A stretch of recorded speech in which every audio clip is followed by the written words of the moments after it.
up, motherfuckers? Whoa, I thought it was Venger there for a second. Wait a minute. Great, there goes my monetization right off the bat. I don't need no stupid monetization. What's going on, guys? Welcome to the Sunday night collab show. Tonight, random encounters. Do we use them? Do we hate them? Do we love them? And we did our videos on Friday talking about all that stuff, and figure we're going more in depth today. Eric suggested is knowing how I feel about random encounter tables. Oh my God, be a good one. I was like, this is gonna be good. I'm gonna get to see Joe rant. Yeah. Which Joe? We All right, are. all right. Oh boy, are we on the other side? The lawyer rant is Yeah. the Grognard. And the funny thing is, I didn't want to watch your guys' videos because I figured let's go in fresh, let's go in clean without any sort of prejudging or prepared argument or anything. Dirty. I actually thought like Joe the lawyer. What's that? I was the same way. I was like, I don't want to ruin. I want to, although I'm pretty sure that this guy. Yeah. I'm pretty sure we carried the vote. I think that I will line up on this side of the screen because. Yep. No, I don't know what that looks like on your side because when you did that, it looks like you were aligning with me. Oh, see, on my side, it looks like I'm aligning with you. Okay, good. Yeah. No, I forgot to. I need props. 1 second. Props. Are you going to get that 400-pound book of tables that you published? It's only 297 pounds. You got to be nice. Eric, good evening. Eric C. Vladimir Cleaver. Did you mean this one? That one, yeah. The bullet. And yes, Vladimir Cleaver. I was at Mepicon this weekend. Not Meepicon, Mepicon. Mepicon or Meepicon? What's the XP thing about in the chat? What XP thing in the chat? What are you talking about? Okay, so they're saying that on the YouTube side. So the more you chat, the more XP you get, and then YouTube will highlight the top 3 people that are yapping away. Yeah, yellow crown. Please don't just fill up the chat with F you mother effers, because we can get that on our own for free. We don't need you putting that in the chat. Okay, try to be productive when you're putting stuff in the chat. Yep. Oh, Blind Bard, hello.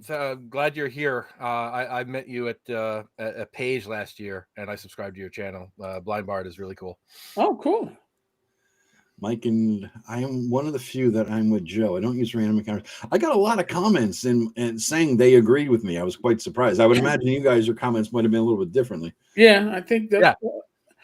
Listen, I will say this. I think our core, more active audiences on each of our channels happen to like the personalities that they're following. So they probably think along our ways. Mm-hmm. I mean, it would be. I would love if there was like a 3-way tug of war you could do with the 3 communities.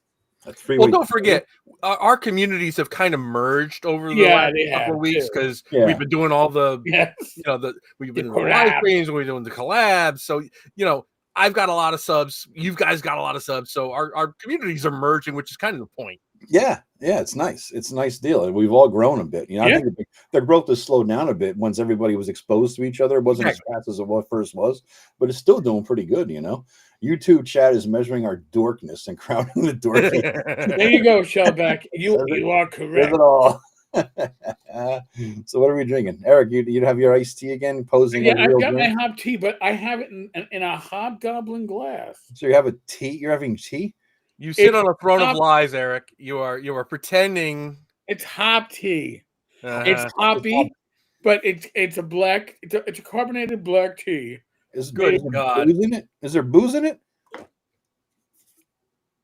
Hop tea, but is there booze in it? That's the question. I will be boozing it after. Somebody has to be responsible during this goddamn. Oh, you're the designated. God, we've got a hipster in the chat. Yeah, look at this. God, why don't you just sculpt your beard, Eric? And we'll just listen, those little beanies. Get a little beanie up there. I'm drinking a bespoke hoppy tea tonight. Well, it's held off on the bespoke part. Right out of Williamsburg. Is this a Williamsburg? Well, hey! Earlier I had a hop water with spiced. That's even better. This is good. This is good. Have this with a little whiskey. Oh my God, that does would it come with a tampon, dude? Does it really? I mean, what the hell, man? This would be a really uncomfortable tampon, dude. Does it make your ovaries feel better? You know, my ovaries feel fine. My biological clock is ticking. We're gonna harass you until you get a manly fucking drink, dude. Just saying. Oh God, he's ducking. He's ducking going away. off to get whiskey. Yeah. Oh, you want the manly drink? All right, drink the goddamn manly drink. I just don't want to hear Joe say shit. So, all right. Oh, too late. Yeah, it's way too late. By the way, what do you got there? The 911s. Oh, nice, dude. Nice. Actually, out of the bottle. There's nothing went in. You didn't even tip that motherfucker, dude. You didn't tip that at all. Look at my wet lippises. Oh, that's gay too. What are you doing here? What the hell kind of shit is this? Oh God. Look at my wet lips. Oh my monetization is just going down. Who needs monetization? We'll make it the $1.50 we make. I'm not putting a little umbrella in it, damn it. I refuse to. God, yeah, Virginia Slims. That's coming up next. Anyway, tugged on Virginia Slim drinks. Holy moly. God, I got an old fashioned, a good old fashioned. Yeah, that's an old fashioned. Yeah. Yep. I've been perfecting the recipe since North Texas, trying to mess with it because they had an old fashioned on special the year I went a couple of years ago. I'm like, oh, these are fucking good. So I got back and I'm like been messing with the recipe ever since, So I'm trying to get the best one I possibly can. Beer pressure, evening Gothridge. Yes. Is Ravenclaw 74. Is that was it Ravenclaw one of the Harry Potter thing, yeah. All right, okay. All right, cool. Put a little umbrella in that. You're bastards, I tell you, bastards. You're farging bastards. Yeah. You're farging bastards. God. So, Joe, you went to a new con or a no? con? I've gone to this con many times before. I haven't gone in the last few years because the last time I went, I sold nothing. But I went to Mepicon in Lehigh Valley, Pennsylvania this weekend, and I did really well because I haven't gone for a few years. So I had new books, there were new faces. Because they run this twice a year. Oh, really? Twice a year con? Yeah, and as a vendor, that's just not that doesn't work because everybody's bought my stuff after a year. And so I held off for like 2 years and I went back to this weekend and it went great. So I'll go every couple of years. But it was really cool. It was a lot of fun. I got to hang out with the guy next to me worked for Goodman Games.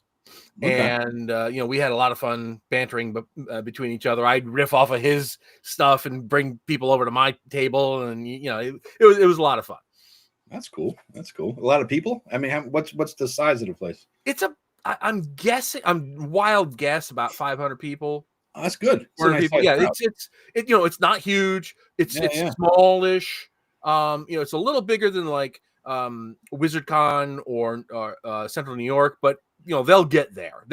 They will get to this size. Okay. And it's that kind of not tiny but comfortable. Good. And good. It's a really nice size. Yeah, that's 500 is North Texas size, right? Yeah, pretty much. Yeah, I actually made my hotel and airplane reservations the other day. Wow. So I'm good. I got the ticket a while ago, so I was all set. But I got my hotel. I haven't made my plane yet because I'm on this app that claims to get you these really low flight charges. So we'll see. I might just end up having to get a regular plane ticket. Yeah, I splurged a little bit for like 6 inches more of leg room. I'm on that emergency exit aisle because I'm too tall for. Well, you're huge. I mean, I can't. You're vast. Yeah. I'm 6'3". I can't do that. Comfort Plus on Delta. Yeah. I hate when your knees are right up against the chair in front of you, and there's no relief for that at all. Vladimir Cleaver, no help. I have one right here. No help needed. You can help them by getting the next one. Yeah, you can get me one at the next con that we're at together. Oh, that works too. Or super chats pay for beer. Just saying. It pays for itself. The Grognard's beer fund. Yeah, that's what it should be called. The Grognard. I really should. Fund. I should put up like a thing on. I should have a a jar on the table when I'm vending. Yeah, Grognard's beer fund. Dude, you'd make money on that. You would make money on that. Speaking of which, Greg Christopher Chubby Funster, he put up a thing on Twitter. I rarely get on Twitter because it's a shit fest, but he went in there, and I guess Ginny D has a Ginny D calendar, a cosplay I saw calendar. something about that. I honestly, I know she hates me, but I don't mind her. She hates you? Why? Well, she hates anybody that isn't like her politically. Wait, anybody that's a neckbeard, I guess. No, anybody that's not on her side of the political spectrum. Oh. So, but I like her stuff. I think she's very personable. I like her her cosplaying stuff. I'm not entirely on board with everything she's about D&D, and I know she's leaning into the whole I'm an influencer now. Get your plaid beholder from my collection. But her when she's talking, when she's doing her cosplay, she's got this amazing centaur cosplay that she's done. And it's just fantastic. And she does have some nice tips for new players. Nice what? Nice what? I misheard tips. That. Oh, tips. Okay. Advice. All right. I thought I misheard. Yeah. Something. No. Yeah. Hey. You were busting out with something new, but Death Angel Shadow. I know. And Eric C. I get it. I know she doesn't now, Joe, you did watch the video, right, with her? No. D&D Shorts. I just commented on Greg's post. No. There was a video. D&D Shorts and her did a collab video. Oh yeah. Of the official rules of D&D from back in the day. Oh God. I did not see this, and I'm probably glad I don't.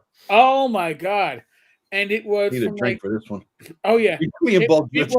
It was about women in gaming, and that women could be witches and all this.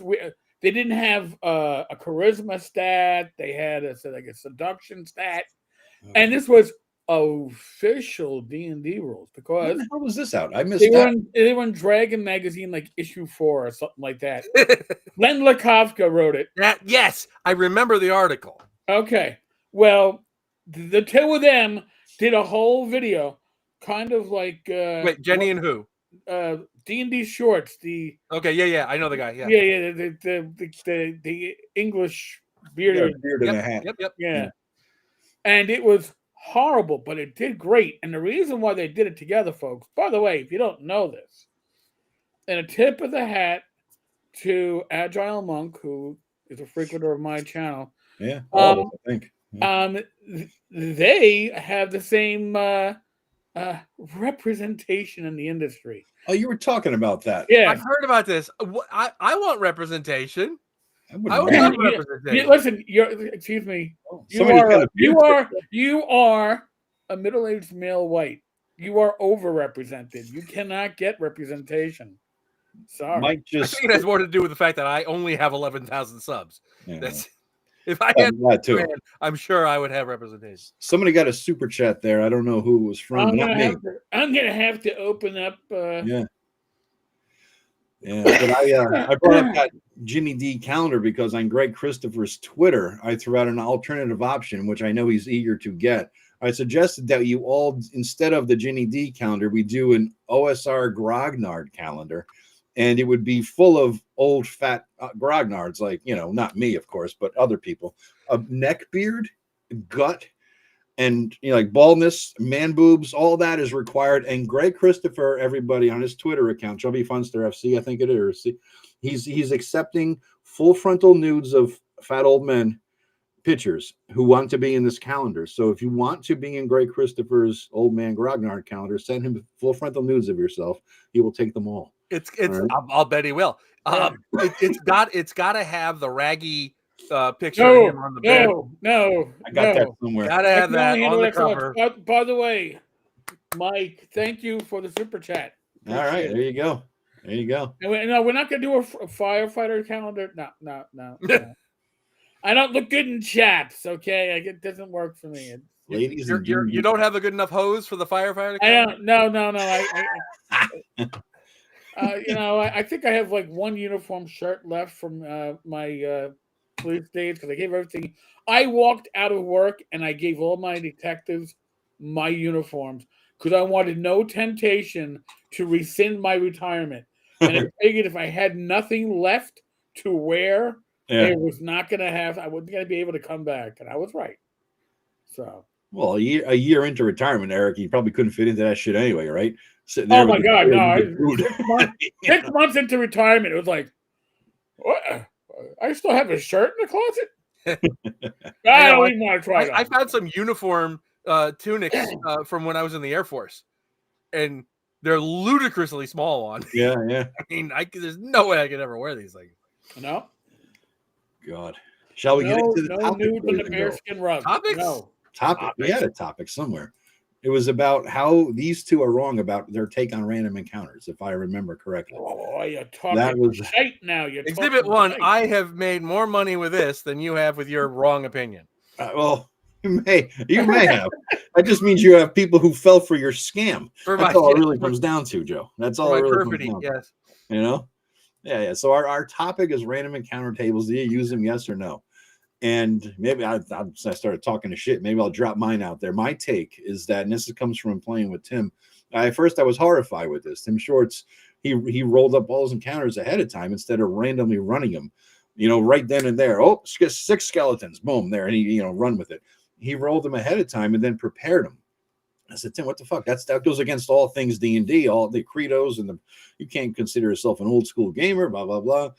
And he says it gives them time to prepare them better and make them more interesting. I said, well, you know what? That makes sense. And he's like, well, what the hell's the difference anyway? As long as you have, if the players don't know if they're random, right? And so I'm like, I started doing that, and I think I'm able to bring more of a better encounter, better tactical situation to the players. The more preparation I have, the better I am able to improvise. That's sort of like my motto. Is it really a random encounter? How is that any different functionally from you just have encounter? It's programmed now. Yeah. You go to X marks the spot, and 3 clowns. The location isn't set, but the encounter is. The time may not even be set, right? The day of the travel or whatever, or the time of the dungeon may not be set, but the encounter is prepared. Like the next encounter that comes up will be the bugbears or something like that. And it has to fit the scene too, right? I mean, if you're underground and it's 3 bugbears in a cave or whatever the fuck, it's not going to fit if you're in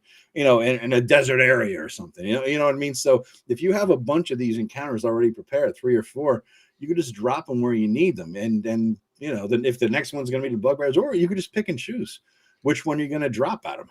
I'm sensing contradictions in what you're saying here, because this isn't if you're encountering bugbears in the desert and you have to change it out. Yeah. Well, that's my slight exaggeration there. The bugbears in a desert, because if you're going through the woods, you're not going to find a desert. But my point is, if you're in plains, there's probably not going to be a cave, right? Necessarily. So you wouldn't have the cave encounter with the bugbears if you're in the plains. That's how you handle any random encounter. Right. Then you're back to it's just a regular, normal encounter. Pretty much, except its location and its time of appearance are not predetermined.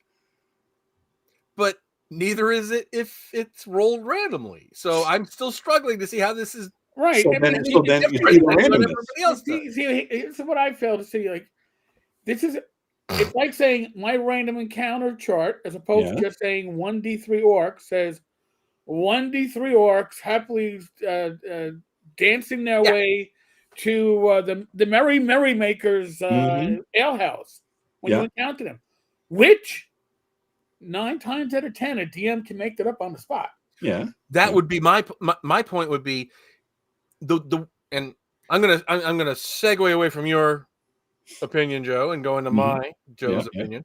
Is that there's a couple of reasons for random encounters, and the one that's a direct response to what you just said is that. Think of a random encounter as like an improv prompt. Yeah. Yep. But because the way you said it is like, oh well, yeah, and then it gives me more time to prep what I'm going to do. Yeah, you're riffing anyway. Either way, you're riffing on what comes up randomly, whether or not you rolled, 2 days before or you rolled then. Yeah, I don't roll though. I don't roll what they are. I just say I'm all right. So I would look at that book of yours, right? And I would say I'm in the marshlands. What kind of encounters are in, cold temperate marshlands? And I'd see the 15 monsters in cold temperate marshlands or whatever it is, right? And then I would find, all right, what's interesting here? This bat thing. I would go with maybe salamanders, and I would go with trolls. Whatever. There's no salamanders in cold temperate. Whatever, you know what I mean? Big cold lizard people. Whatever. I would pick 3 or 4 things that I think, that'd be kind of cool. I don't see. By the way, cold temperate swamp right here in my book. I knew you had them. I got the book. I knew you had it. You have the most designations I've ever seen in my life. But they all come from the Dungeon Master's Guide. I know. But I would just say, all right, this looks interesting. This looks interesting. That looks interesting. And I say, I'm going to have 3 or 4 things for the swamp. And I would say, all right, now then I'll start develop them, little tactical maps. I'd sketch them out so that I knew I would give more information. Then I would have more flavor. I would have more developed for the encounter. And then I could just, all right, so if I roll a random encounter and it comes up, you got a random encounter. What fits the situation of these 4 things that I've prepped? Oh, the troll here. That fits better than anything else. So I'll drop the troll on him. That's pretty much what I would do. Well, I'm going to disagree with Shellback. I wouldn't characterize what Joe's saying as railroading. Not at all. But I think what you say kind of flows into what Eric said about you're just giving more. You have random encounters. They're just tailored and they're more developed. But they're still random encounters. It still appears randomly. I could make this book 1,000 pages long and have those kinds of encounters in it. Yeah. But I trusted the DM to be able to improv and riff off of what they roll, and that's how I do random encounters. Yeah. Hell, that's what I do with normal encounters.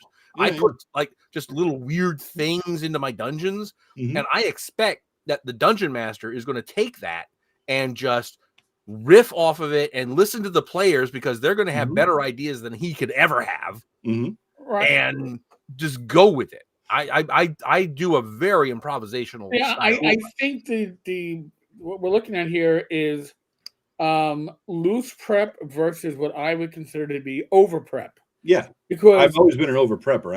I can't handle the I can't do the don't over prep at all.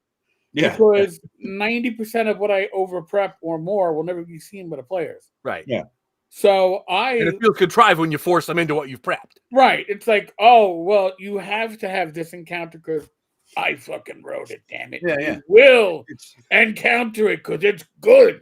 As opposed to, I love the Inkwell design series of cards because I've run a whole night of adventure by just saying, I'm going to pull 2 cards from this deck, look at them both, which one talks to me, and then I'm going to spend the next 10 minutes thinking up the adventure based on this card, and we're ready to go. I had to do that on a game night when the DM was like, I'm burned out, I can't run. I'm like, all right, and give me 10 minutes, I have something. But, that's my style. Now, again, having known Joe for this Joe. 15 years? Yeah. 15 years, I think, right? There's a reason why he's a lawyer. Yeah, that's a brilliant point. There's a reason why Joe's a lawyer, because he needs to understand the how, the why, the whole NIAT that we learned as a police officer is part of his DNA and wiring. Yeah. So if he doesn't know every part of why and how, and it doesn't work for him. Yeah, but with all that prep, with all that prep, it helps me to go off on any tangent that the players have. I'm prepared for it. There's a rule of thumb in lawyering, right? Whereas if you're going to be on trial, for every hour that you spend in the courtroom, that requires 10 hours of prep, right? If you spend a day in trial, you need 80 hours of prep to go to trial that day. And I've always took that as a mantra for my games as well, because you want to be prepared for anything the other side can throw at you. You do have to, bounce on your feet and figure out what the hell is going on. But my encounters are random as to time and place, but the encounter itself is fully fleshed out and developed before I get to that time and place. And Joe, that is a personal moral failing, and you need to to work on that, you go to your priest and confess that, because that is the wrong way to go.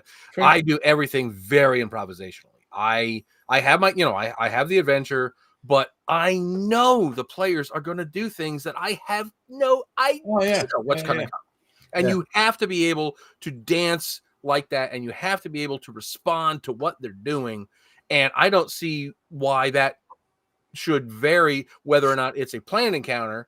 You key the dungeon, and you've got things, and they're going to go off. You think they're going to go here, they're going to go like that. Always. And I don't think there's any difference between running a game like that and running a game with a random encounter. I think you always have to be dancing, and you always have to be improvising, and you always have to be, and for the simple reason that often the players come up with better ideas than I've ever come up with. Yeah. And I listen to the players, and when I change the encounter to accommodate what they've thought of, not only does it make them feel smarter, because they've outsmarted me, but it makes me look smarter because I put something in that's much better than what I originally had.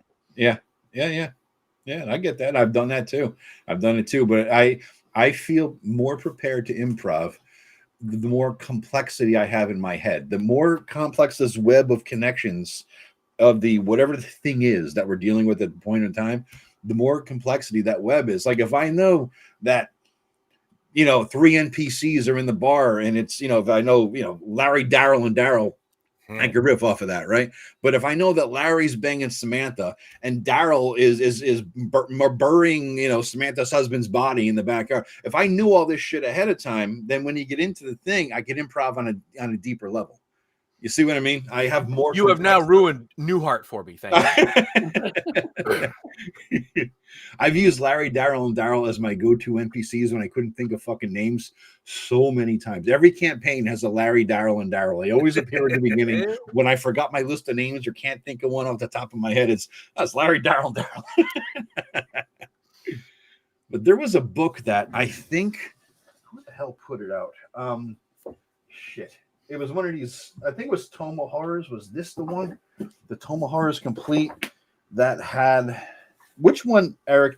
I think had this situation where you had not only the monster, but a broken out encounter for it. No, that was Matt Finch's. It was Matt. Yeah, I know that. It was, oh God, his sword. Oh, I have it. I have 2 copies. Was it Monstrosities? Monstrosities, thank you. Yeah. No? That's Monstrosities. Yeah. Yeah, it is. It is. The Monstrosities. This book here, which is hard to find anymore. I picked it up on Amazon, I think. Back when I got it. I don't know if it's out more now. But he, like, for a giant macaw, you have the stat block, right? And then you have a situation that he lays out for you, which I thought was a kind of a good way to do it. And when you have swords and wizardry stat blocks, they're like, 2 inches long. And so you have the room and space to lay out something. And I thought that was kind of a nice idea. He has a lot more white space here. He could have had more encounters, but he was dealing with what he had, because I think he did a Pathfinder version of this thing too. That's why you all the extra white space. Well, yeah, when you convert from Pathfinder to OSR, you're gonna have a lot of white space. Yeah, just stat block alone. And I just need to put a general thing into the for people in the chat. When you say I agree with Joe, you need to identify which Joe you agree with. Yeah, good looking Joe or the other guy? or the better looking Joe. Tenkar approves of this man. Oh my God, we got a good crowd here tonight, guys. We got 61 peeps watching right now. Holy shit! I know. We got holy shit. We got somebody on my Facebook. Finally, somebody. We got somebody over on Rumble. No, Twitch. I'm sorry. We got somebody at Twitch. I got 19 on my YouTube. Joe Bloch, you got 14, and Eric, you got 26 on YouTube. Killing it here, man. Yeah. Nice. People know me for the live streams. Yeah. When we make the joke that I'm here every night, it's less of a joke than it should be. All right, I agree with Joe. Yeah, thanks. Joe is Joe. Grognard is Grognard. All right. Well, as long as we have a lawyer. As long as there's a rule, I'm fine. Yeah. JTL. You can just say JTL if you want. That's people have abbreviated my long name for that. So yeah. So I don't know. I've always been of the side of over prepping is better for my improv. The more I prep, the better I am on improv, and I kind of like the depth and complexity. And I used to do that, and if I over prep, I am so obsessed with working in all of that prep into the session. Oh, really? Like what Eric said. Yeah. You know, if I put that much effort into it, by God, you are going to know it. And then it becomes, oh yeah, I have to nudge you over here so you can see all this brilliant stuff that I wrote. Nah, I don't want to do that. I just saw a thing today on my Instagram Reels feed or whatever the hell it was it was the top of the thing was when your players roll a nat 20 and bypass the entire 3-hour thing that you had prepared. And underneath that, you saw young Anakin when he's talking about how the whatever the fuck killed his mother. He's like, I hate them. You know, it's like, oh, yeah, I get it. You sit there, you do all this work. But I find a way to use it later on. You know, I'll find a way to drop it into another game or a different, years later, months later. It's there. It's made.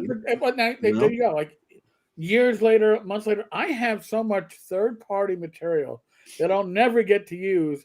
I don't need to generate more material that I'll be holding on to for myself to remember to use 3 years down the line. Yeah. Now, I am much like Joe. Well, sorry.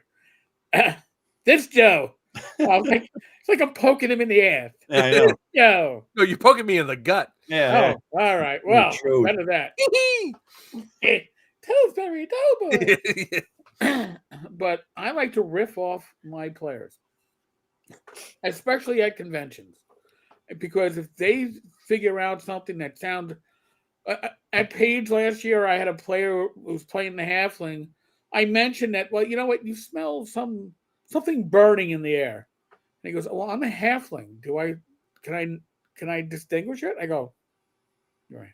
What do you mean? Well, is it food cooking? And I was like, oh my God. Well, it wasn't before, but it is now. Mm-hmm. When they come up with a better idea than you had. And then all of a sudden in the next 2 minutes, I'm scraping down as I'm talking to them. You know what? Yeah, that low-level necromancer, he's got the zombie chef, and he's got I've got this whole kitchen going that wasn't there before. What it was before, it was just a fire going, like a little to keep somebody warm. But I'm like, no, that's better. And when they found it, they were like, oh my God, that's awesome. That wasn't awesome because of what I did. It was awesome because they inspired me. And I love, that's how I love being as a DM. I like my players surprising me and forcing me to surprise myself sometimes. Yeah. So that's why I like random encounters, and they don't have to be an encounter necessarily. Okay, that chart of random encounters could be random encounters and events. It could be that sound in the distance rattling. Yep. Which God knows what the hell it is, but and that's what I do in my dungeons. I in my random encounter tables, part of the random encounter table is going to be dungeon dressing. Yeah. And that includes sounds and smells, and you find a rusty dagger. And it's funny because this actually came up in at the con I was at this week. Somebody was telling me they had run Castleman Archmage, or they were running it, and their players went into the stables where there's this tattered cobweb, and there's pig bones on the thing, and it's all it is a little Easter egg about Charlotte's Web. All right. And his players spent like half an hour trying to figure out what the hell was going on here. That's nice. And I told him, yes, that's the point. Listen to them and make it work for them. Make it what they think it's supposed to be. You look like a genius for setting it up that way. They feel like geniuses for figuring it out. Mm-hmm. That's what those stupid little it's meaningless intrinsically things that I put into modules are for. It's to let we're kind of straying from the random encounter thing, but it's the same idea. You listen to the players, they will feel better and you will look better. Yeah. And just the Death Angels made a point there I kind of want to address because it's not quite true. He says, where was it? You can't prep for improv. It's counterintuitive. I don't agree. I mean, I just laid it out. You could improv on various levels. The most superficial level is the level of improv where you have no prep in there. If you have a lot of prep, your improv is much, much deeper.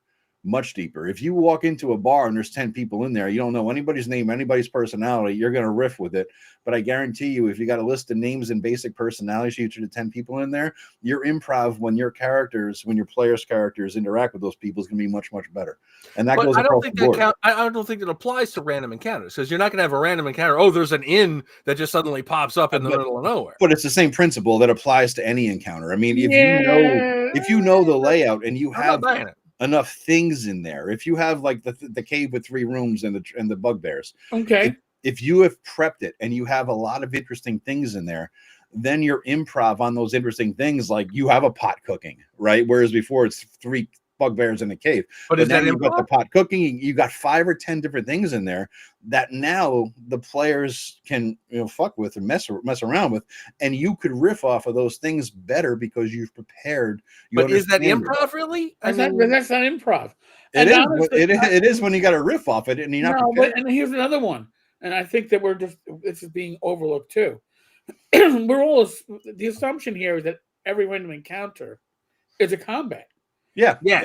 Good point. Every random encounter should not be a combat. Every random encounter should be a morale roll check. Not even a morale roll check, it's a reaction check. Reaction check. And it might be that, oh my God, listen, okay, they come across 3 goblins. Goblins are friendly. Why are they friendly? They're starving. All right? They haven't been able to hunt. They've been separated from their tribe. They're desperate. They'll make any deals they can with the players. Mm-hmm. That is 2 rolls, a random encounter roll and a reaction roll. And then you going, well, why? Now, if I plan that out ahead of time, I don't. Am I planning out their reaction too? Good. You may if you want to. I don't. Again, that takes the spontaneity, that takes the life out of the encounter, takes the life out of the cape. That's my opinion. Until it's happened, it hasn't happened. But if you've plotted it all out, it is essentially a railroad, but the tracks are less visible. There's no tracks. I think that's overstating the case. Yeah, I mean, no tracks. I would give Joe, the other Joe, the benefit of the doubt there.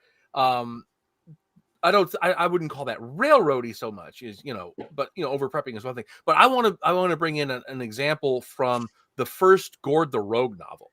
Okay. Where Gary Gygax, 85, Gord the Rogue, and one of the encounters he has, and you can tell this is supposed to be what a random encounter is.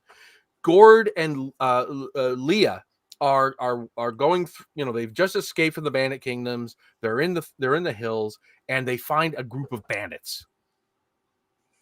And when the encounter isn't just, the bandits just attacked them.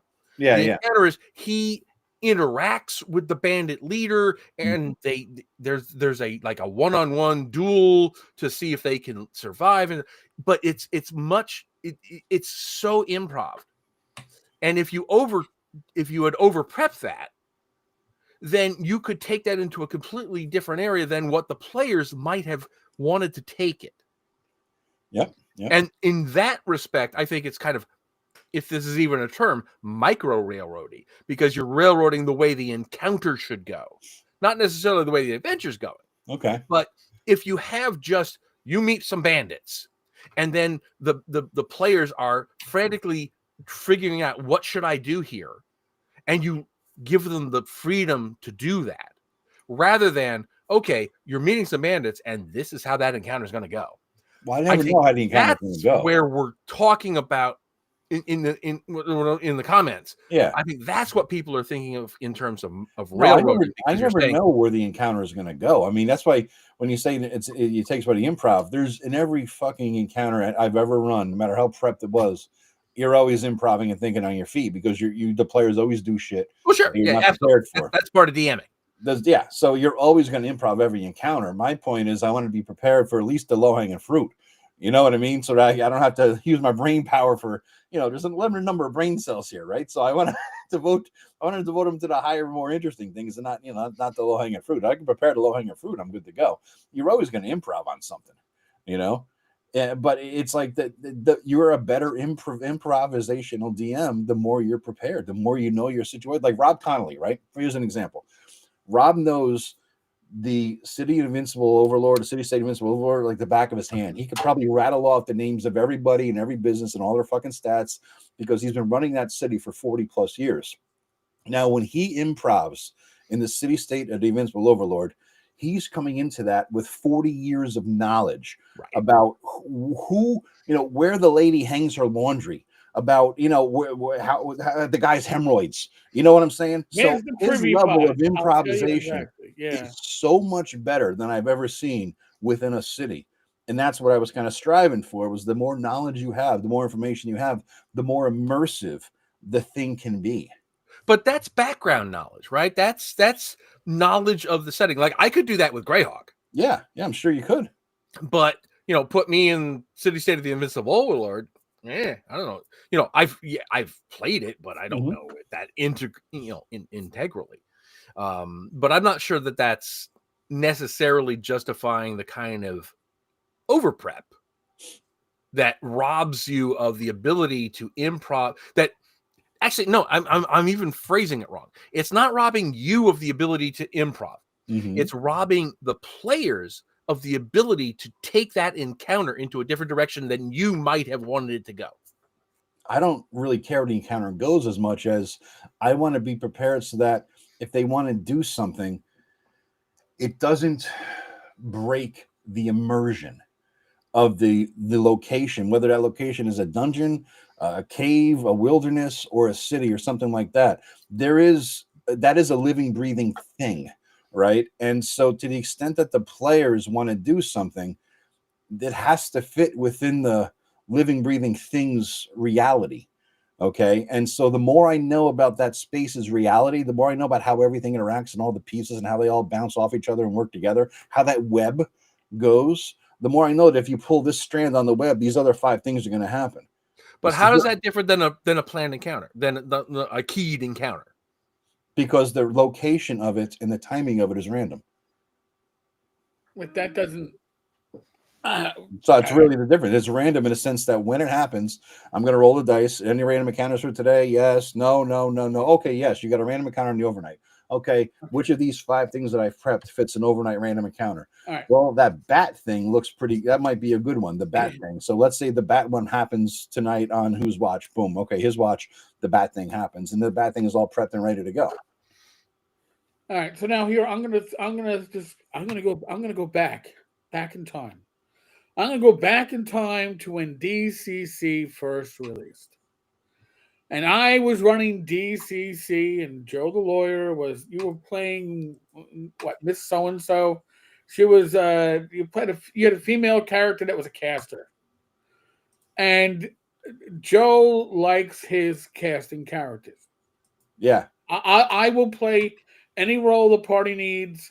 I as a DM, you used to playing various roles. I'm happy with, but Joe is somebody who thrives on playing a caster. Except for Shadow Dark, because fuck that shit.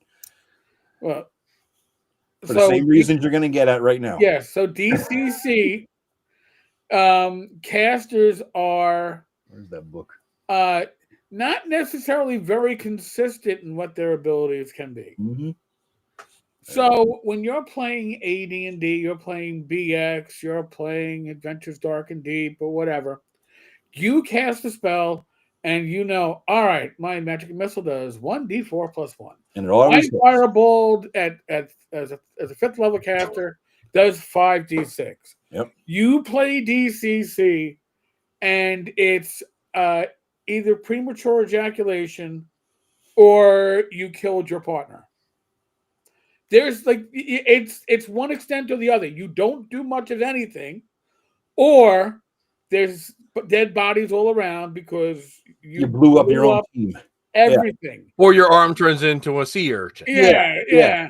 And I think we did the funnel and listen, I gotta say, the DCC adventures are well written. They are. And as an improv DM, they are loose enough that I was able to riff off it. Mm-hmm.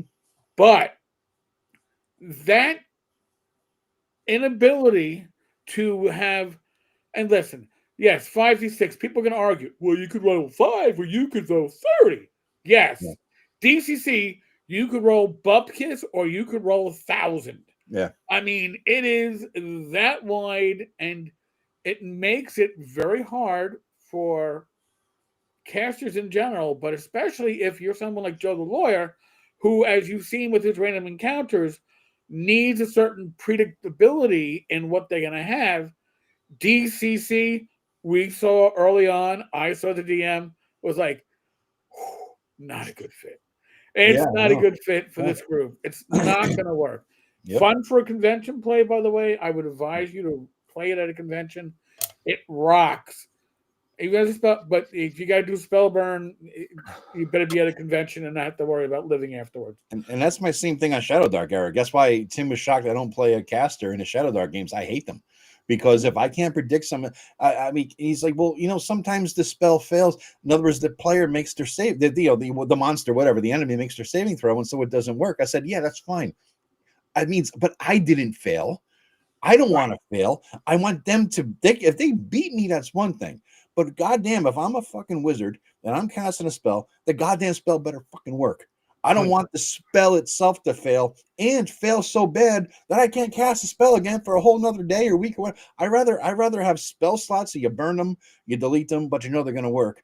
And the swing, as somebody said, swingy results. I don't want the swingy results. I want to know within a range. I'm on Joe's side with that. Yeah. Yeah. I mean, and honestly, I it went to the extreme, literally, and I could feel the frustration coming through my computer screen as we were gaming. If we had been in the same room, it would have been close to a table flip. Yeah, it's funny. I don't remember it. I remember the feeling. But there's also there is an exception to this, and that is when you have a scroll and you're trying to cast a spell that's above the level you could normally cast. That's fine. Then it's fully appropriate to have the casting error. No.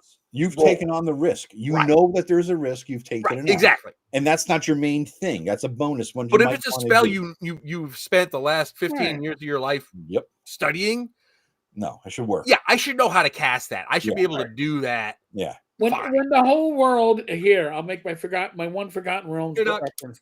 When the whole world is the time of troubles in the Forgotten Realm, and everything is there a spellfire effect going on here? Because the whole world is like that. I tried to forget it. Okay, those crossover adventures that were taking you from 1E to 2E. Oh my God, I hated them. But I bought them, so I had to run them. Right, that's part of it. Right, I bought it. I got to use it, or else. But yes. Completely unrelated to what we're talking about. I just want to point out that on the screen right now, Joe has a little head.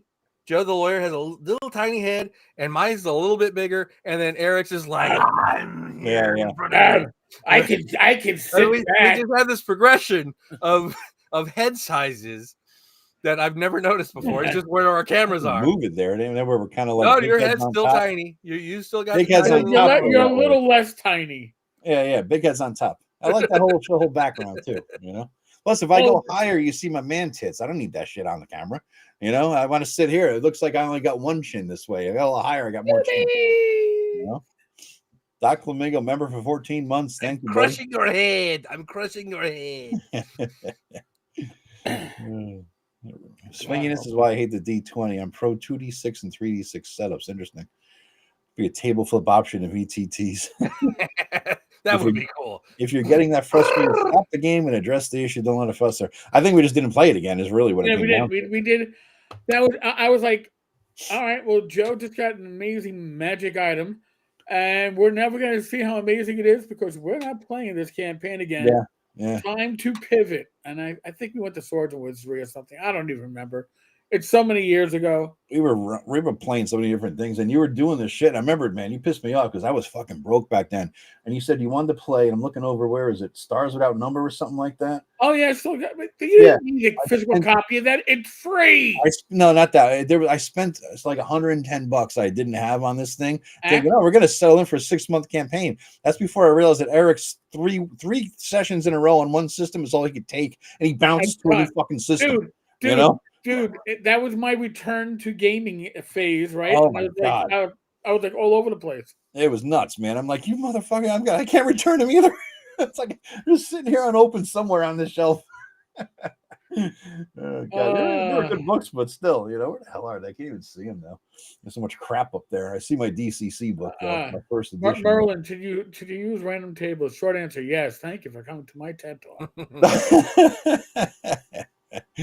Oh, God.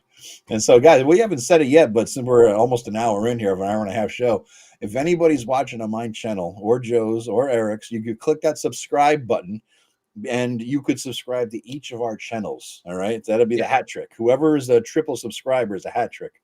Yes. Right? Yes. So, please do so. Yeah. Please, listen, honestly, we do not do this for the elite money. We're not rolling in gold or silvers or electrums, coppers, maybe. I mean, but when I still get annoyed because every once in a while I'll see a comment on like Facebook. These YouTubers, they put up these videos, they make thousands of dollars, and for what? And it's like, and maybe Professor DM does. Yeah. Here's my revenue for the last 30 days is $143. And that's what a ridiculous amount of output of videos that I've not usually do.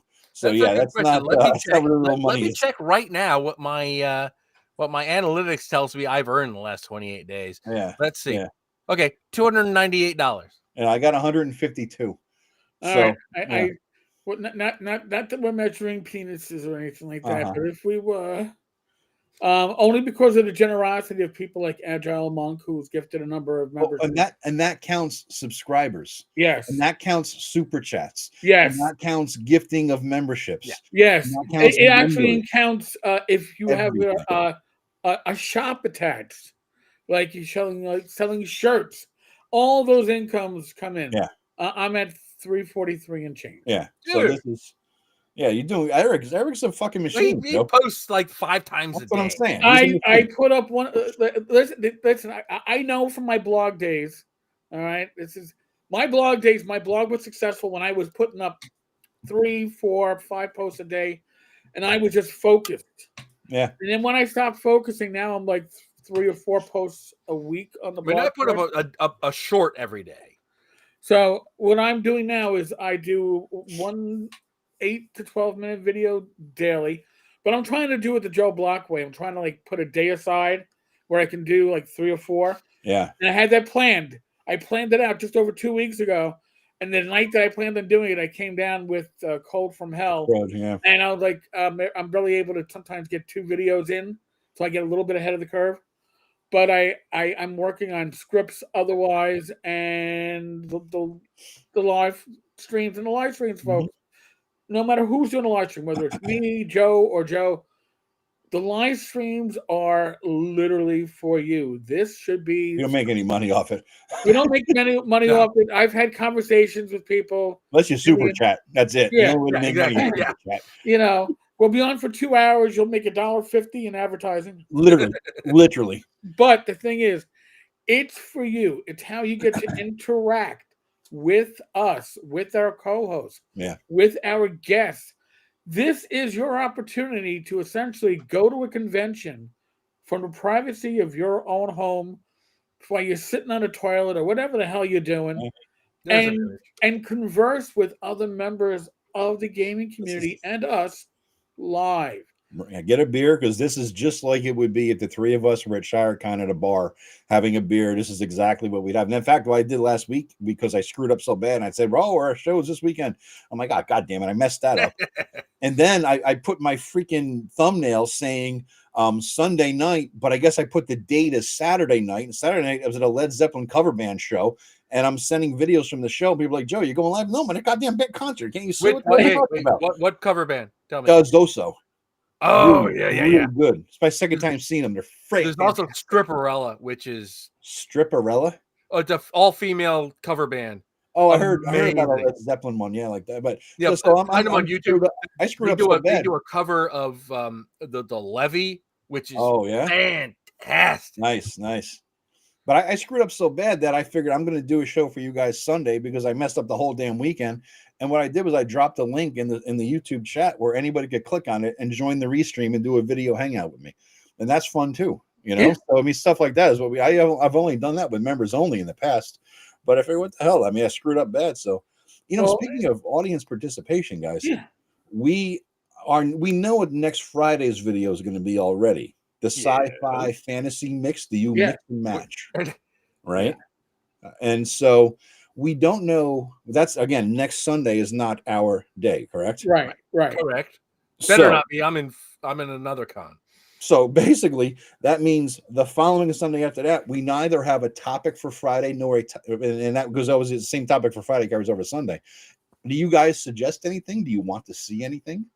Is there anything out there that you guys? Oh my God, I wish you guys would do a triple collab video and then a live stream on this topic. You are talking my language because I do my videos 2 weeks in advance. You do. So message me up. I'm the last second guy. and this freaks them out because like Monday morning, I'm like, here's my video. I love it though. I know. I listen. You're my inspiration because I'm trying. I'd love to get like 4.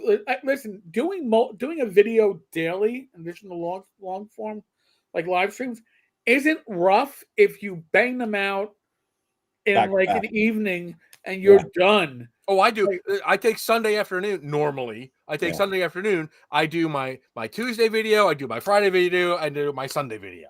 I just boom. Yeah, I could bang out 3 or 4 videos in less than an hour usually. You know what I mean? So it's nice. But and knowing that there's a deadline puts me on some level of accountability. So. Valamir, by the way, you guys got me. I always wanted to talk to you 3 guys while I was sitting on the toilet. You've never been a police officer because I'll tell you, the conversations that happen when you got people lined up on the toilet is disgustingly interesting. We got some. One of our commenters, Merlin Sturgandalore, asked if we're going to be at PAX this weekend. I will not. My next con should be TotalCon. Joe? And I'm going to probably hit TotalCon for a day. I'm not going to do the whole overnight thing probably. I'll just go there for a day and chill, I'm not going to be at PAX because I will never, ever go to PAX Unplugged again because it was a horrific experience. It was emotionally scarring to me. But I will be at PhilCon next weekend, just walking around. It's a sci-fi con, and I'm going there with my wife, and we're just going to have a weekend together. And you'll see me in my classic Trek pilot uniform, just walking around having fun. There's got to be a picture of that somewhere, Joe. All right. I've got one on my Facebook. Show us on the camo PD bear where PAX touched you. I was waiting for that. I will talk for half an hour about how awful PAX Unplugged was. Why? What's the? Give me a 2-minute elevator speech. What's the deal? First of all, it's enormously expensive. I had literally the worst table in the entire dealer's room. It was $1,500. Holy! They make you pay for $1 million insurance policy. What? Yeah, cost me another $1,000. For what? An insurance policy to make sure I didn't back my car into a pillar or something. What the fuck? And then the load in and load out was so onerous because you're stacked up. You got cars waiting to go into the thing. Jesus. It was horrific. And the beauty of it was I made a ton of sales. I made almost no profit. Yeah. I made more profit at Mepicon a couple months later, which is a dinky little 300, 400 person con. I made more profit there than I did it at PAX Unplugged. I will never go again. Jesus. Hey, we got a lot of topic ideas in here, guys. Let me just sort of go through them a little bit. All right. Let's see. PAX East. Jesus, I lost track of the topics here. All the suggestions you guys were doing. Are we supposed to be taking notes? I think it's a topic we should be. Why is Joe the lawyer wrong? That should be just like a level setting. Every topic should be that. Well, they'd be real short because I'm never wrong. So I mean, he's never wrong except tonight. All right. So Barrier Peaks was somebody suggested. Well, that feeds into next week's topic for our collab, right? That works. Yeah, so that's covered. Yeah. Next one was best edition game for Bard class. I gotta say no to that because I hate bards. I fucking hate bards. So I mean, Joe has a good Bard class. I'll give you that, Joe. It's one of the better Bard classes, if not the best I've ever seen. All right. So here, quick note. I wrote a Bard class. My first published work in the industry was in Knock issue 7. Mm-hmm. My God, 14 years ago, because it was published right before I got married. And that also happened to be the last issue of Knock. So apparently, you killed it. Eric. I killed it with my Bard class on Georgia Midstream. All right. So. Next one was I love lists. Perhaps top three favorite monsters to use when DMing. I like that one. Okay. Cool. Next one was firearms and other Renaissance plus tech and fantasy campaigns. Does that fall into the? It's not really. It's different. It's like yeah. I'm going to take my blunderbuss and shoot some cutlery at you. We played a 2E the Dark Sun campaign, and I kept saying I want an arquebus. My character just always wanted an arquebus. I'd rather have an abacus. Oh wait, no, I know. I'm talking about the little Chinese calculator we had. Yeah, yes. Well, back in your day, Eric, that was standard, wasn't it? That was standard, you know. They actually tried to teach us how to use that in elementary school. Me too. No, I got to be when I was in middle school. They actually taught us how to use a slide rule. I never learned a slide rule. I learned the abacus. We were literally the last class at my high school to learn how to use a slide rule. Dude, I learned how to do addition and subtraction with Roman numerals. Leave that shit. Catholic school, man. Oh, what to say? Yeah. Next topic. Latin. Yeah. Next topic. Developing NPCs and factions. That's interesting. Yeah.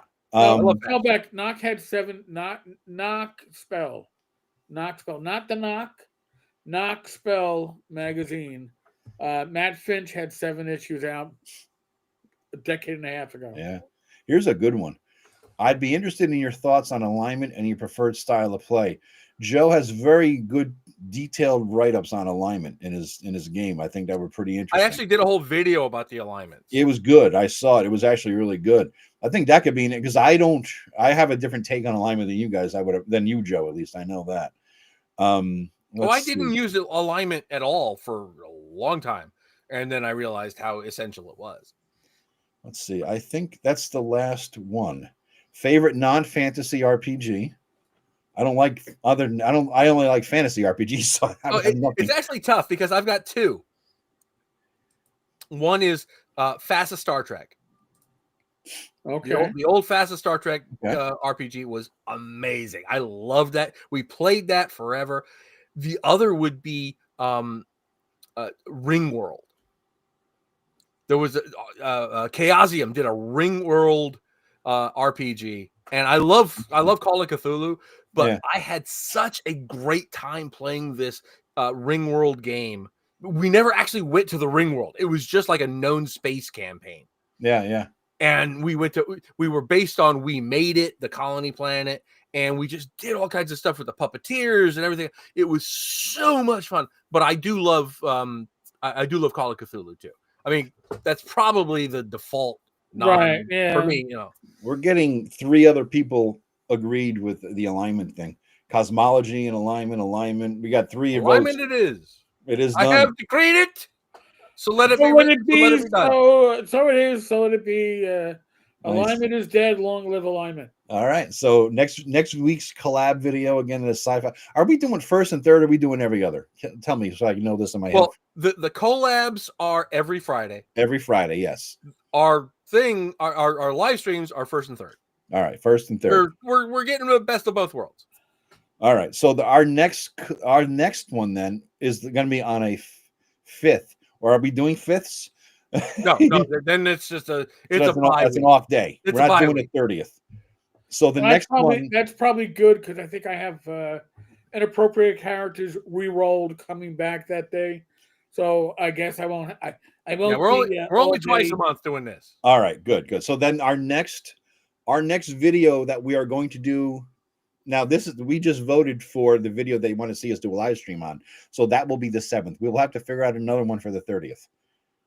All right. So the 23rd video. We got another. We got time. Yeah. We got time. We'll figure this out. And that gives us more time to do a good alignment one too, because I think that's a juicy topic. And I got a reply to they're all moving now. Kai Brightwing, Traveler. I played it. It's okay. I know tons of people love it. All right, so I honestly like Traveler 2300 better than Traveler. Okay. My Traveler story, aside from the fact that I, would roll up characters during I think that we were me and my friend were like book monitors like once a week, and you spent 10 minutes taking books to classrooms and high school, and then you had an hour to do nothing but roll Traveler characters and see if they lived. Yeah. But my Traveler story, it's not much of a story, is Traveler Space Combat sucks shit. And the ground combat does too. All right. Ground combat is not much better. If you don't get into combat, Traveler is a decent game. But the moment Space Combat is literally this. Oh, God. All right, wait. Nope, distance. Nope. All right. Oh, they got closer. Oh, wait. No, they got further. Oh, wait. No, they got... Enough. I remember playing it out with my friend up in the Poconos at the time. We did it for 30 minutes, and we both said, you want to do something more fun? Like, throw rocks at... Like Starfleet battles?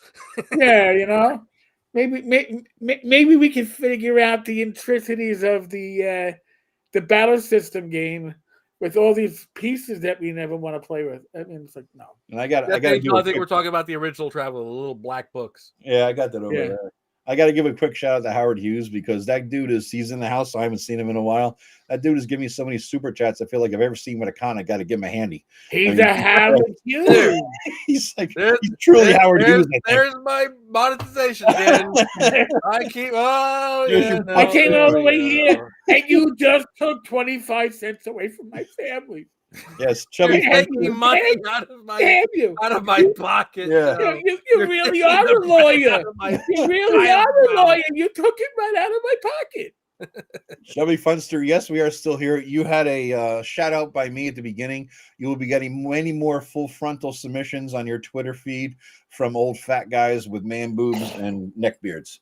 So enjoy that. I will tell you, my neck is quite closely shaved. Thank you very much. Okay. I'm down to the Luxardo cherries here. I put the Luxardo cherries in there because, number one, they're really good, and number two, makes me feel healthy. When I'm drinking something, I got like fruit. You got fruit. Yeah, I got fruit. Balances it out. Yeah, there you go. They put that on your Saturday night health thing, Eric. Booze with fruit. Booze with fruit. It's an incremental way to get it just a little bit better. Eric. Oh, speaking of Eric, you talking to who and so about 30th yet? Yeah, I don't know yet. So all right, okay. All right. For the yeah. For the annual pilgrimage to gaming Mecca. Yeah. Somebody asked me a question. I want to address this. John Miller, Philosophy asked, why Ringworld? I know the basic concept, but I'm not really familiar with the game itself. The game itself is just basic.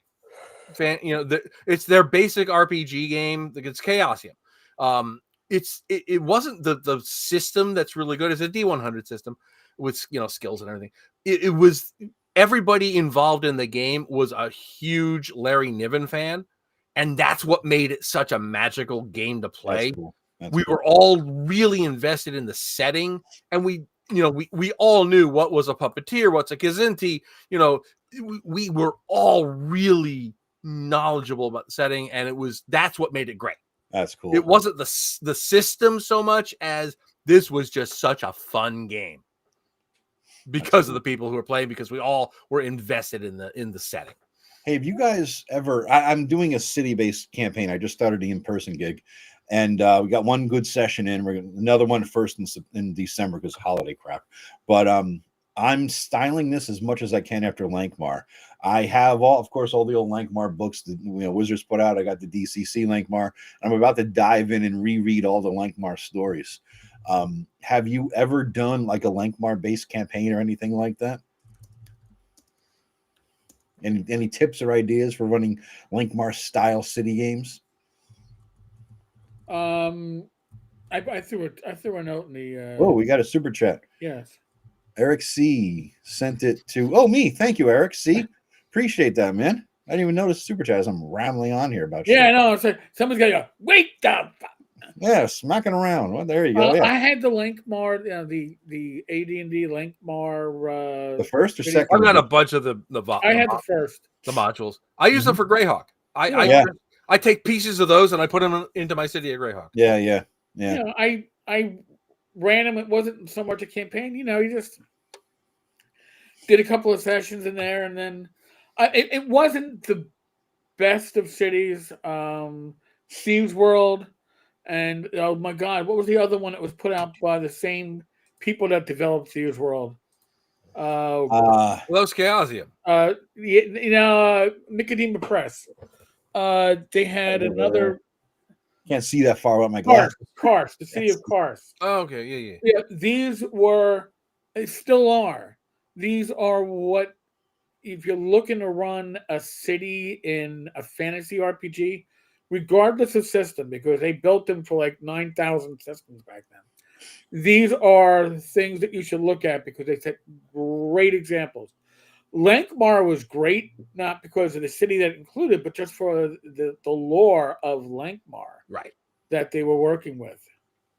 What the fuck? What is this, Howard Hughes? Howard, what? We're not going to Green Dragon Fest because we're not 5e players. Looking to suck on the knob of what the hell is Green Dragon? What is it? I don't even know what Green Dragon Fest is. Isn't it that one out in the UK? Does everybody go to a castle? Yeah, I think so. Oh, it's one of the D&D in a castle things? Oh, but isn't that where one of they got all the Ginny Ds and PDMs and all those guys go out there? I don't even know if PDM goes, but I know Ginny. I don't think he does, but Jenny D does. And I'm sure D&D Shorts is there. Yeah, damn. That's insane. I mean, you gotta figure... Thieves. Yes, John Miller, you're right. I was thinking of Thieves World, the thing that Chaosium did. Eric was talking about Thieves Guild. No, I was still thinking about Thieves World. Thieves Guild Haven isn't bad. Thieves World and the City of Kars are both developed by Nicodema Press. Even though it's published by Chaosium and Nicodema Press are the ones that developed Thieves World, and they did an amazing. I know I'm a font of useless fucking knowledge on this shit, but they did such an amazing job with both products. You can't go wrong if you can find either one on the secondary market. If you don't have it, snag it. But the Tenkar's vote of approval seal. You know, Green Dragon Fest are people with more money than brains. Yeah, insane. you want to hang out with people and be their friend or something. You know what I mean? Just say, yeah. Jesus Christ. I'm in Tennessee. Howard Hughes, the crap Professor D&D mentions. What crap Professor D&D mentions? I don't know what you mean there, Vladimir. Yeah, I don't know, but we are not going to a castle to hang out with 5e players. No. If I want to hang out with 5e players, I can go and I can get like onto one of those find the D&D in New York City, and it's all. We should do a D&D in the Cloisters game. The what? The Cloisters. I wonder if we could. What the hell's the Cloisters? It's a museum right on the Hudson. I never heard of it. All right. Did you ever go to high school? Did you not go to the Cloisters? I went to the shittiest. I went to the shittiest, lousiest high school on the face of the earth. I got out of there with an 8th grade education, man. I haven't been to the Cloisters in about, I don't know, God. Oh, it's been years since I've been, but let's do that. Let's set up D&D in the Cloisters as a counterpoint to D&D in the castle. That's cool. I wonder if they let us play. Last time I was there, it was for an SCA event. They rented out space. Really? Yeah. That's interesting. Eric, you got the lowdown on New York. You got, I mean, you're from New York, you guys. I mean, you're Jersey, obviously. I'm Connecticut, New York. You could figure it out, maybe, you know? Yeah, we'll try. It literally is the northern tip of Manhattan. Yeah. Right. Yeah, right there. Yeah, if you're in Manhattan and you drive past the George Washington Bridge exit. Yeah. And you're like, oh shit. Then you're in the cloisters. Essentially. Okay. It's like, oh, that's the last time I went to the cloisters. I had to drive around the cloisters like 10 years ago when I missed my exit. And I was like, oh. Well, I missed my exit years ago in New York. I drove around the fucking projects. And then I'm driving around and I couldn't figure my way out. And something very large hit the roof of my car. I'm like, it was like a scene out of The Wire. I'm like, let me the hell out of here. Holy shit. And I got stuck on the turnaround. I'm like, what the hell is this? So Joe, you experienced airmail. Airmail? Is that what it's called? That's what it's affectionately known as. Yeah. It's airmail. It is anything from generally C or D batteries to cinder blocks, ceiling tiles, paint cans, car batteries. Jesus. Trust I didn't want to get out of the car to see what the hell it was at the time, figuring I get, whatever the hell on and a gunshot maybe. So I'm like, Jesus, let me out of here. Let me the hell out of here. It's sad that those areas are like I feel at home in those areas, but yes. God. Not that I'm going to suggest that we have a D&D group, in the middle of a housing project. No. It would be live action survival role play, really, when you think about it, So Howard Hughes is going to North Texas. That means I'm going to have to get ready for a fucking reach around if I see him, since I do owe him for all the super chats. Thank you. I will see you there, Howard Hughes. Write that down, Howard. Howard, yeah, I owe you. And we'll keep him to it. We'll watch. Whoa. Little OnlyFans. Hold on a second. Little D&D OnlyFans. Wait. I can do more than watch. I can break out my new DJI. Dear God, I thought you were going somewhere. Yeah. I can break out my little camera, and it's got stabilization, and so the show goes up and down. I thought you were going way different than filming. I got my little camera. I thought you were like, it'll be great on YouTube. I want some of that. It'll be great on YouTube, Joe. Okay. Let's do the cloisters and we'll check it out. We'll talk about it when we're down there, Yeah. That's an idea then. I don't know a damn thing about it. I've been there for an SCA event. I've been there for other things. They do rent out space. All right. Yeah. No, I'm going to be there. How cool would that be? Greg, I bought my ticket. For the con a couple months ago, so I didn't miss out. But I bought my plane ticket and my hotel a couple days ago. So yeah, I'm in there, man.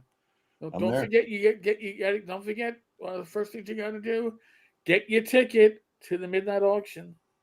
Yeah. You want Splash Zone if you can get it early. No. Don't worry, nowhere near the front, and whoever Gallagher the auctioneer. God. And by the way, as a reminder to the general populace, if you're at North Texas, Thursday nights we do a whiskey tasting. We live stream it, so it'll be on. Listen, if Joe and Joe, we may stream that to all of our channels. I'll bring my iPad.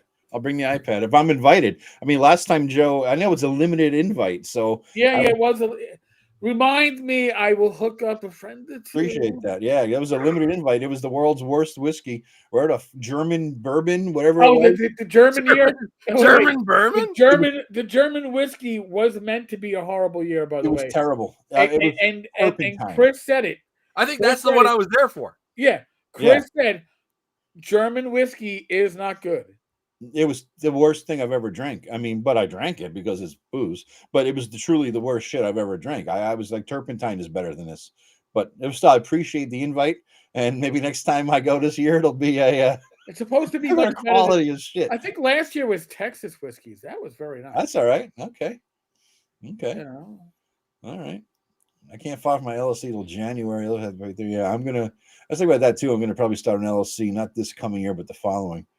So I might as well start writing off all this shit. You know what I mean? These expenses and everything else. Game company. Everything. Yeah. Just the whole, might as well. I figure I'll start doing Kickstarters then too to get my, feet wet with that whole thing. You want any advice? I've done about 10 of them. So appreciate that. Yeah, I'm going to reach out to everybody on these Kickstarters.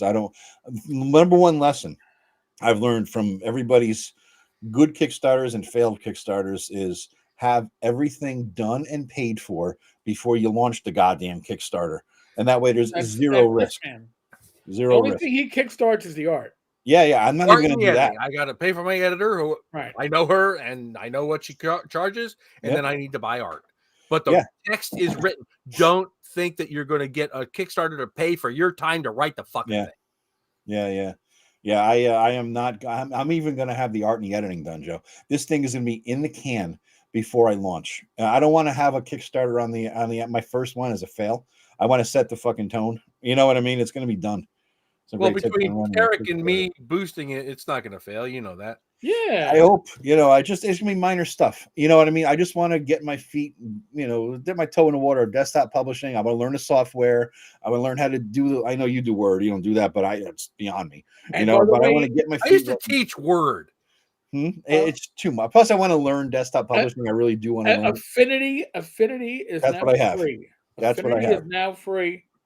So I have Affinity Publisher too that I paid for, so I don't have to get into that whole they're using my shit for AI purposes thing. You know, okay. Shellback, yes, Baron Jaeger is honey liqueur. It is awful. I had some mead a couple months ago. That was actually pretty good. It was like I love beer or something. It was good. There's a lot of great meads out there. Meads can be good. Meads can be awful too. Yes, absolutely. You get a good mead, and usually I find the better meads are ones that have a hint of fruity flavor going with it. That kind of I like a sweet mead. I don't like the really harsh meads, like the Dansk meads. They're like turpentine. Yeah, I like a sweet mead, like Chaucer's or something like that. I love that. And JoetheLawyer admitted he was wrong. Has an iPad. I'll have you know that Eric gave me that iPad, which I still appreciate that, Eric. It's many years ago, 4 years ago, 5 years ago. It was definitely a pre-COVID iPad. I remember that, and it was still a great iPad. So Fujli and Death's Angel Shadow. Yeah, maybe you might think so, but I used to teach how to use Word. I can make it work. All Joe's books are made. I don't know if you realize this, guys. It blew my mind in our conversation once that every book Joe has ever put out has done using Word. There's no desktop publishing software involved in anything he's ever done, which is fucking, because I used to teach it. I know how to make it do what I can make it do my taxes if I wanted to. I have Affinity 2, Shellback. I have that. Because I just upgraded from Affinity 1 about a year ago to Affinity 2. I don't see the difference because what I use it for, I don't understand it anyway. So the whole Affinity suite was bought out by Canva. So and then what Canva did is they said, you know what? We're going to make this free to use for everybody. That's nice. So is there any? That's a good question. There, form fillable PDFs. As I'm sitting here doing my paper printed with pencil, my character sheets and this and that for the complicated stuff. Is there a good non-Adobe, free, preferably, form fillable PDF creating software? You guys know of any? But not if you want to publish anything on drive-through. Really? Yeah. You got to use Adobe. They're very strict about the format you have to use, and I have not yet found a free PDF creator that will actually get the format right. But there are tons of free things that you can use to make a PDF that's form fillable. Okay. All right. Well, I would publish it eventually, right? So I guess I'm stuck with a fucking Adobe. Yeah. I'm blessed by the fact that I have the last non-subscription version of Adobe. Yeah. So I've got one that works. It's Adobe Professional. They don't support it anymore. I have to fight them every time I update my laptop. I have to go through hoops and hoops and hoops, and they eventually make it work. Yeah. But yeah, you for the particular, because drive-through is really, really particular about the format of the PDFs. Why did it give a shit? It's just the way the software works, because they're handing it off to a publisher, and it has to have it has to be strictly compliant. and none of the, for whatever reason, none of the free ones that I found actually is compliant with that X1A format they want. All right. Interesting. John Miller. We'll all, dude. Eventually, our tribe all finds each other. Eventually, John. Yes. Miller. So we will meet some point, someday, some con, some bar, most likely.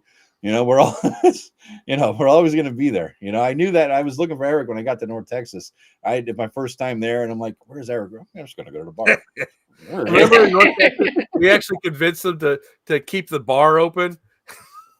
We had to, yes, because they were closing it at like 11:30 last right call. And then and I remember I was there, and we're like, keep the bar up, and they told me after the morning after they made $2,000 just in that time that they extended it open. It's like, yes, because people are finishing up their games, and now they want to talk about. Listen, who tells war stories? Yeah, soldiers, right? Cops, gamers. Yeah. And I got news for you too. A lot of the gamers at North Texas are active and retired cops and soldiers. Yeah, weird.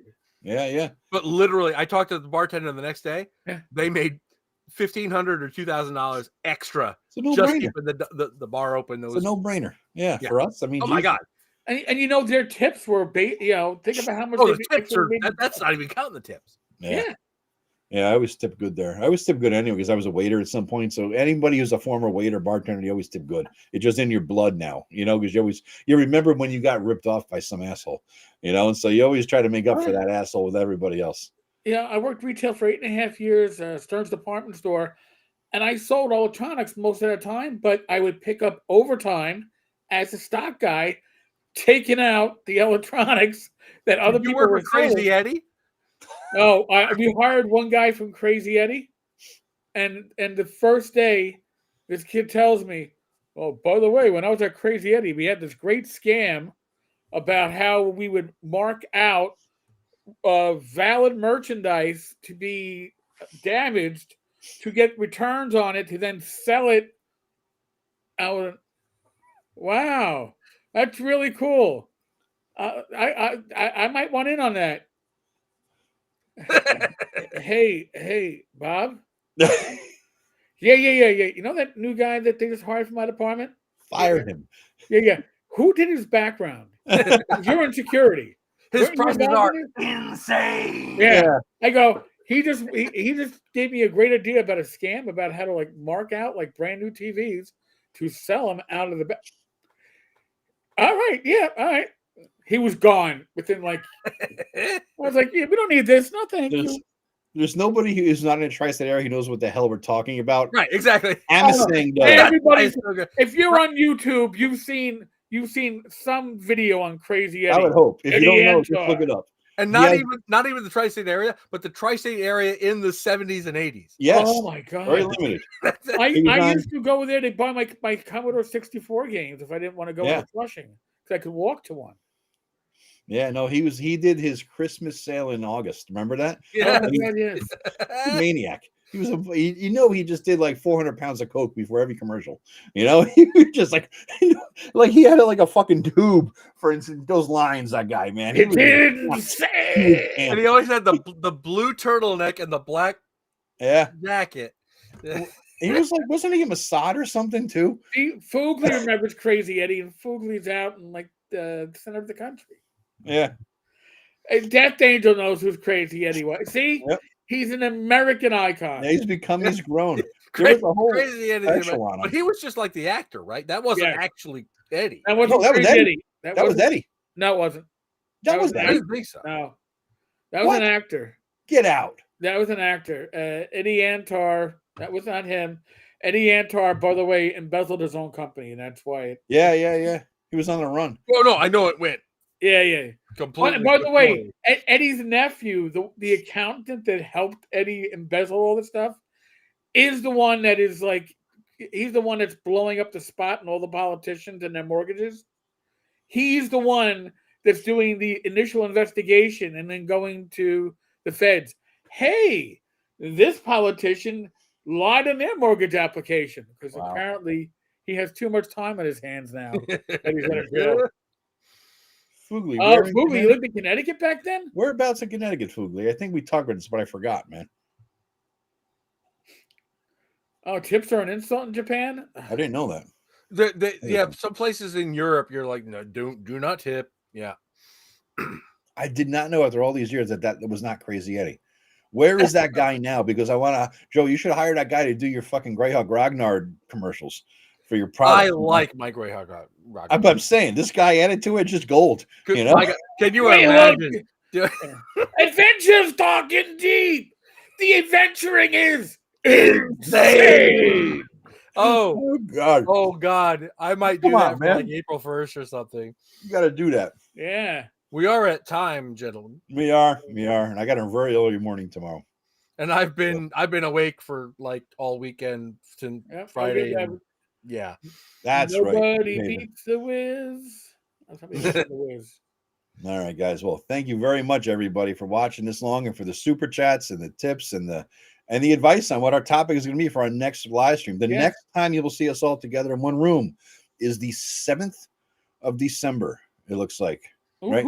Sunday the 7th. So if you say that's what the calendar says, then that's what I'm looking at.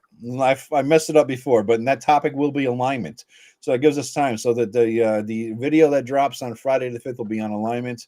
We know the video that's going to drop coming up on the 21st is about sci-fi fantasy and mixing it together.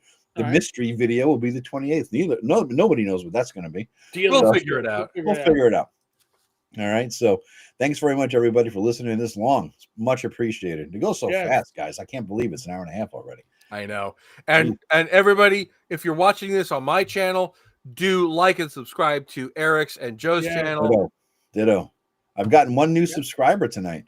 I think the speed of our collab integration is slowing down from when we started doing it. So but we have a strategy for that. Yeah, we roll out mortify it, but we're working on that. Strategery, as George W. called it back in the day. Strategery. So thanks, everybody. Have a good one. Night, everybody.